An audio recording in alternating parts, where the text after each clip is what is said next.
자, 함성득 교수와 임형백 교수 간의 영수회담 물밑 접촉.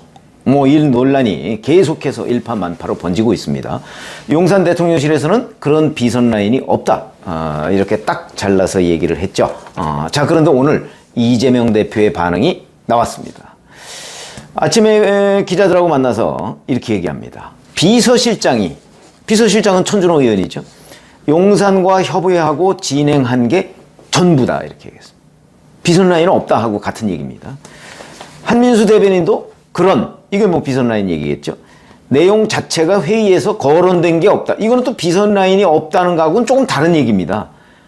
비선 라인 얘기가 거론된 게 없다는 거지 비선 라인이 있느냐 없느냐에 대해서 한민수 대변인이 얘기한 건 아니다. 근데 언론에 보면 또 이재명 대표 측 관계자 코멘트로 이런 보도가 나왔습니다. 우리 당에서는 임 교수, 임혁백 교수를 메신저로 인정한 바가 없다. 메신저를 자처하는 사람이 너무 많기 때문이다. 이렇게 얘기를 했습니다. 자, 반면에 함성득, 임혁백 두 교수는 기자들한테 자기들이 특사가 맞다. 함성득은 윤석열 대통령의 특사, 임혁백 교수는 이재명 대표의 특사가 맞다. 이렇게 얘기를 합니다. 그러면 이제 우리가 여기서 궁금해지는 대목이 있죠. 자, 정말 윤석열 대통령과 이재명 대표는 아무도 메신저로 인정한 바가 없는데 자기들끼리 대충 이런저런 얘기를 마치 자기들이 대리인 양 해서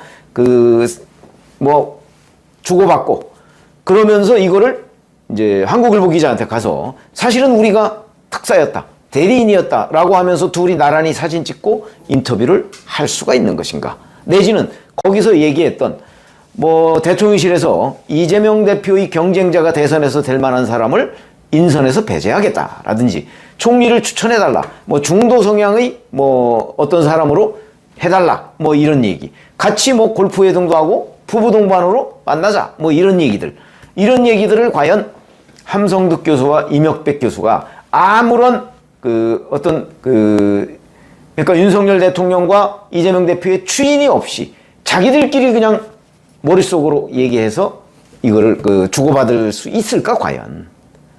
이런 부분이 이제 우리가 궁금해하는 대목이고 명확하게 아직까지 드러난 건 아니지만 적어도 용산과 이재명 대표 측에서 부인하고 이 두 사람은 우리가 메신저 맞다 이렇게 지금 인정을 하는 이런 묘한 상황이 불거졌습니다. 저는 다소 과장은 있을지 몰라도 이 말에 상당한 정도의 어떤 팩트는 있다고 봅니다. 함성득 교수와 임혁백 교수가 그렇게 엉터리는 아니라고 보거든요. 그런 점에서 본다면 메신저라는 것이 공식적으로 자 내가 특사 임명장 이런 건 아니죠. 그러나 한번 타진을 해봐라 라는 정도는 있었기 때문에 이 사람들이 메신저를 자처하고 나선 것 아닌가. 저는 이렇게 판단이 됩니다. 내용이 또 너무나 구체적이고요. 조건들이 너무나 구체적입니다. 거기다가 또 하나 제가 아침에도 말씀드렸지만 팩트로 뒷받침되는 내용이 있습니다. 그 전까지는 원희룡 전 국토교통부 장관이 대통령 비서실장으로 유력 단수로 언론에 보도가 됐습니다. 자, 그런데 이런 움직임들이 있고 나서 갑작스럽게 원희룡 이름은 사라져버렸습니다. 왜? 원희룡은 이재명 대표의 대선에서 경쟁자가 될 만한 사람이죠. 그래서 배제한 것 아니냐. 충분히 그 시점상으로 보면 해석이 가능한 대목이라는 거죠. 반면에 지금 신임 대통령 비서실장인 정진석 의원, 아시다시피 2027년 대선에서 이재명 대표의 경쟁자가 될 거라고 생각하는 사람 거의 없습니다. 어제 하루 윤석열 대통령 주변을 둘러싸고 난리가 났었죠. 영수회담 막전막후라는 한국일보 기사 때문인데 함성득 경기대 정치전문대학원장이 윤석열 대통령의 대리인으로, 그리고 임혁백 전 민주당 공관위원장이 이재명 대표의 대리인으로 영수회담을 앞두고 이런저런 사전 조율에 나섰다 하는 걸 자기들 입으로 밝혔기 때문에 자, 이게 자가발전이냐 아니면 정말 있던 사실이냐 하는 부분을 놓고 논란이 벌어졌고 대통령실이 부인하는 일까지 벌어졌습니다. 아시다시피 이게 대충 이런 겁니다. 이제 윤석열 대통령이 이재명 대표한테 함성득 교수를 통해서 국무총리를 지명해달라, 가급적이면 중도 성향의 인물을 해줬으면 좋겠다. 그 다음에 대통령 비서실장 인선 때 차기 대선에서 이 대표의 경쟁자가 될 만한 사람을 배제하겠다. 이 얘기는 곧 원희룡 전 국토교통부 장관을 얘기하는 것으로 보입니다. 그러니까 그 말을 이재명 대표가 금방 알아듣고 원희룡 전 장관은 양평고속도로 사건의 책임자 이렇게 얘기를 했다는 거죠. 그러니까 원희룡 전 장관을 배제하라 이렇게 얘기를 했다는 것이고, 그 다음에 또 저는 이 부분이 더 이제 문제라고 보는데, 물론 사실이라면 이재명 대표 측에서 임혁백 교수를 통해서 협치를 넘어서 공치, 공동통치, 그러면서 구체적으로 얘기가 나옵니다. 외교, 안보, 대통령의 고유의 권한을 빼고 민생 분야에서 공동통치를 하는 것, 이게 괜찮겠다는데 이재명 대표도 공감했다.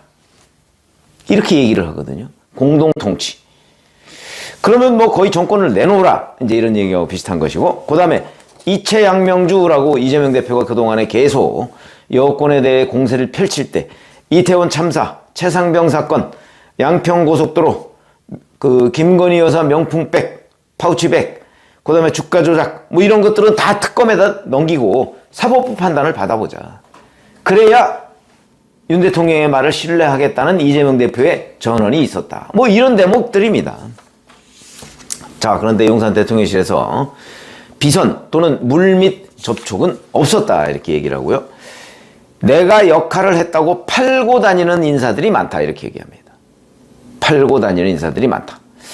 자, 그러면 뭐 물론 이걸 과거에 신평 변호사도 한번 이렇게 얘기를 한 적이 있습니다. 본인이 그 영수회담 제안을 이재명 대표 측으로 받아서 용산에 제안을 했다. 그런데 그 이후에 신평 변호사 그 부분에 관해서 어떤 얘기도 하지 않았습니다. 그리고 뭐 자기가 그런 거 전달 외에 사전에 이러이러한 조건들 뭐 이런 것들을 한번 풀어보자 뭐 이런 조건 협상을 했다 뭐 이런 얘기까지는 하지 않았습니다. 신평 변호사는. 근데 그것도 어느 정도는 사실인 걸로 보입니다. 자, 그런데 이제 지금 함성득 임혁백 라인은 이건 뭐 아주 구체적으로, 그러나 물론 이게 정말 그 메신저로서의 역할을 한 것인지 아니면 자가발전이라고 할 수 있는 것인지 이런 부분을 저희가 단언할 수는 없지만 너무나 구체적이어서 이런 부분을 과연 특정 몇몇 사람이 만들어낼 수 있을까? 더군다나 이재명 대표, 함 교수, 그 다음에 임 교수 세 사람이 만났다는 거 아닙니까? 그러면 그 만났다는 건 팩트일 겁니다. 그러면 그때 만났을 때 함 교수의 역할이 윤석열 대통령의 대리인으로 그 자리에 참석했느냐 아니면 그냥 학자로서 참석했느냐. 만약에 학자로서 참석해서 거기서 윤 대통령이 이런 생각을 가지고 있다, 이렇게 제안을 했다, 뭐 거기서 이재명 대표가 이렇게 코멘트를 했다 하는 얘기가 한국일보 기사에 나왔다면 그건 함 교수의 명백한 자가발전이겠죠. 그러나 함 교수가 그동안 윤 대통령과 여러 번 만났다는 사실은 다 알려진 얘기입니다. 그래서 윤 대통령의 의중을 반영해서 그 자리에서 이재명 대표한테 얘기를 했다면 이거는 상황이 심각하고, 그러면 영수회담의 메신저로서의 역할을 했다고 충분히 얘기할 대목인데, 일단 용산 대통령실에서는 이 부분을 선을 딱 그었습니다. 그런 라인이 없었다고 얘기를 합니다. 자, 그러니까 이제 국민의힘 지지자들 이런 사람들로서는 이걸 누구 말을 믿어야 될 것인지, 왜냐면 너무나 구체적이고 또 하나는 여기에 팩트가 뒷받침되는 것이 있습니다.